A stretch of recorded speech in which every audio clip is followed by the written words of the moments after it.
Hi, Charlie Richards here with Tag Mag 2016, here interviewing the Real Lies at the Green Door store in Brighton. Let's see how it went.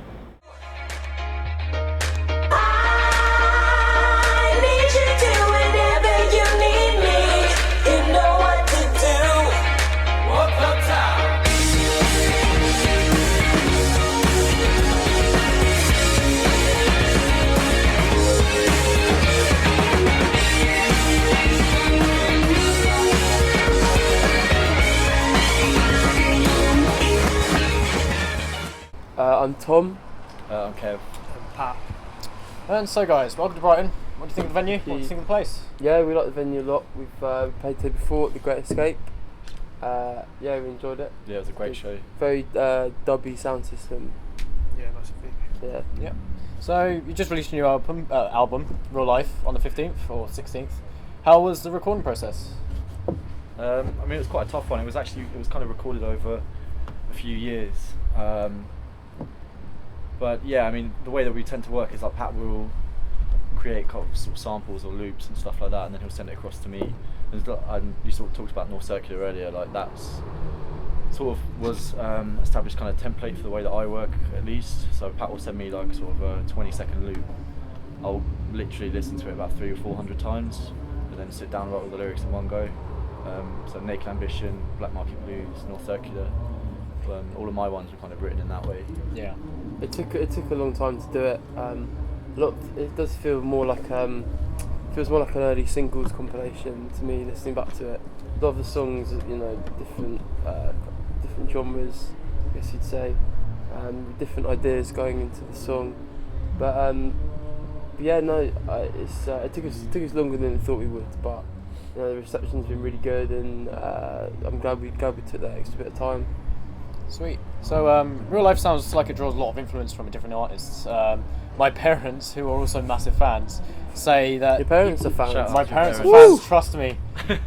They say you draw influence from people like New Order, Pet Shop Boys... Are you using your parents as a device so that you don't have to say these comparisons yourself? Maybe.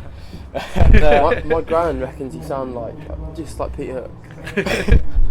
Anyway, yeah. Other 80s groups, like, they draw influence. So, from you guys, who do you think your influences are? Our influences, well, as much as we like those bands and we think they are like classic British artists, we're not really influenced by them as such. It'd be I'd find it quite boring to just rip off bands that I loved and do that. I don't think that's kind of what we're about. I think really like our biggest influences are cultural influences more than musical. Very very interested in sort of like boys' own culture of yesteryear, people like Weatherall, and the production techniques of bands like KLF. I mean, it's quite. I think we're more influenced by circumstances than anything that's kind of gone before. This is why I find the sort of 80s, 90s comparisons a bit kind of grating, because the way that we work, the way the music sounds like it does, is because we work in our bedrooms, which is like part of the sort of economic reality of living in London. The things we write about, or things we talk about with our friends, or things we do with our friends, which invariably leads on to the way the music sounds itself is influenced by club culture. That's because we go out a lot. Yeah. And I mean, I don't think we're doing anything other than just being completely true to ourselves, and that's what our name's about. That's what the name of the album's about. At the same time, I wouldn't say that when you're sincere, it has to be boring. You have to talk about this Luddite way about your world. Yeah. I think there's a real value in kind of taking a step back from what you do in your lifestyle and your culture, and trying to kind of romanticise it and find the romance in your day-to-day life. Yeah. I think that's what we do more than kind of sit there listening to old 80s, like 12 inches, just making notes in our little journals or whatever. So that's just not how we work. Yeah. Alright, so I remember hearing North Circular the first time on a Noisey article, and the song plays like a poem in an ode to a motorway. And how do you guys feel about the production of this specific track? The production of it? North Circular, yeah. I mean, as I said, like the production of that was kind of Pat finding the loop or sending me across a loop that was maybe 20 seconds long, and me sort of walking around up and down the North Circular after quite a rough time.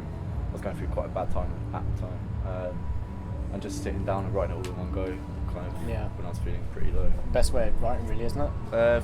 For me, it seems to be the best way of doing it. Yeah. But I guess it's different between different people, I suppose. Yeah. Yeah. So Pat writes best when he's happy as hell. when he's woken up, Singing my bedrooms, my records, had a my good drum dream, machines. had full breakfast, and he knocks bangers out. I'm the opposite. So you've all came a long way since 2012 with the release of the album and your debut single back in 2012 with Dab Housing, and plenty of coverage on BBC Radio 1. How do you feel about this acclaimed success? It was more last year, wasn't it? 2014. It got played by Zayn. Was Yeah. it this year even? It's 2014. Yeah, but no, it's really good. It's it's not something that we ever really sit down and considered or expected. I remember hearing Dub Housing on the Radio 1 breakfast show, Yeah. and if someone had ever told me that I'd have got an industrial dub song with a pretty blatant drug reference in the title played on morning breakfast radio, I wouldn't have believed them. So yeah, no, it's been a lot of fun, and it's just it's exciting that lots of people get to hear our music. Yeah. So your music videos range from night outs at parties to long solitary monologues in a phone booth. Yeah. Is it right in saying that you wish for your music and subjects to be expressed visually with your videos? I think it comes back to what we were saying in terms of, I mean, music for me that doesn't emerge from a certain way of life or a certain culture is pretty pointless, to be honest with you. I don't understand why people do it. None of us are kind of these people who sort of, and fair play to those people, they just go along to a rehearsal room and have a jam for like the whole of Sunday. They don't do anything with it. It doesn't really relate to their lives in any way. I mean, like my background is I'm a writer. Pat was like a DJ. Yeah. Watson was a songwriter. So we've always kind of approached it in that way. I think we're more of like a lifestyle band, than kind of like musicians or whatever. That's kind of the last thing we sort of thought we'd I don't know how be. to play any scales. Yeah. Yeah. I couldn't tell you what any keys the tunes are on the album. We always think No. we've written like a key change, but our bass player is a lot more like musically au fait. It's like that's not a key change. It's like I'm a drummer, so when we write music, I'm like, what the hell is this? I don't understand it. We're basically all drummers. All drummers are. Yeah. But yeah, so I mean, the visual aspect is like it's really important to us because our music doesn't really make sense without it. Yeah. And so I read that Seven Sisters was written just for a night out with friends. Does this have any relation to the Seven Sisters in East Sussex? I'd love to be able to say that it does, but unfortunately it doesn't. It's a reference to a part of North London where we used to live. Me and Kev used to live just off Seven Sisters Road in North London, and the song's about that year when we lived on that road, and the It was a really grim mischief, place. the mischief that we got up to for that year.